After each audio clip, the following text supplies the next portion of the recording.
কাল একটা স্ট্যাটাস দিলাম, কিন্তু ঘটনা তো থেকে এখন অন্য কিছু।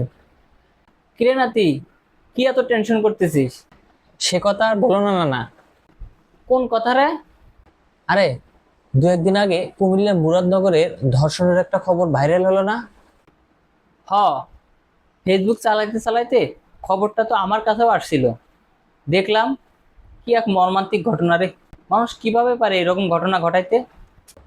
না না, তুমি তো শুধু ওই 51 সেকেন্ডের খবরটাই তো দেখেছো। এর পিছনে তো শুনতেছি এখন অনেক বিশাল একটা কাহিনী। তুমি কি পেছনের খবর জানো কিছু? খুলে বলতো কি হয়েছে। আমার ফোনে তো আজকে এমবি শেষ হয়ে গেছে, কোনো আপডেট নিউজ তো পাচ্ছি না। একটু বলতো দেখি শুনি। ওই মহিলা যে মামলাটা করেছিল, সে মহিলা তো বলতেছে এখন সে মামলা চালাবে না, সে নাকি মামলা তুলে নেবে। কেন তুলে নেবে? মহিলার প্রবাসী স্বামী বলেছে মামলা করে কি আমাদের মান সম্মান ফিরে আসবে, তাই স্বামী বলেছে মামলা তুলে নিতে, তাই তুলে নেবে। মহিলার স্বামী কি বিদেশে থাকে? হ্যাঁ, ঘটনা তো এখানেই প্যাঁচ লেগেছে। খোঁজ কি তুমি রাখো? ওই ছেলে এবং ওই মেয়ে, তারা নাকি দীর্ঘদিনে পরকীয়া প্রেমে লিপ্ত ছিল। যেদিন ঘটনাটা ঘটেছে, ওই রাতে বাসার সবাই পূজা মণ্ডপে গিয়েছিল পূজা দিতে। সবাই তো পূজার কাজে ব্যস্ত।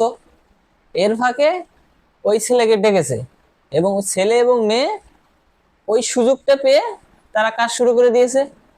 কি বলিস? এ তো দেখি বাংলা সিনেমা রে। কাহিনী তো আরো আছে, শোনো তাহলে।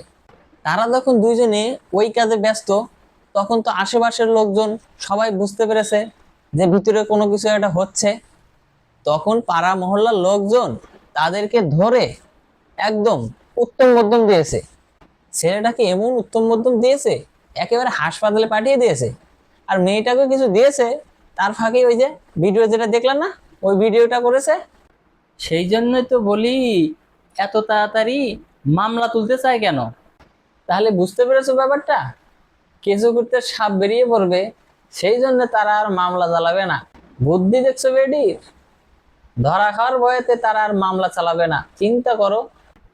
কোনটা সত্য আর কোনটা মিথ্যা এদেশে বোঝা বড়ই মুশকিল। মিথ্যা গুজবও যদি ভাইরাল হয়, সেটা আমরা সত্য বলে চালিয়ে দিই। এই হলো বাংলাদেশের অবস্থা। সত্য মিথ্যা যাচাই না করে আমরা ভাইরালের পিছনে ছুটি।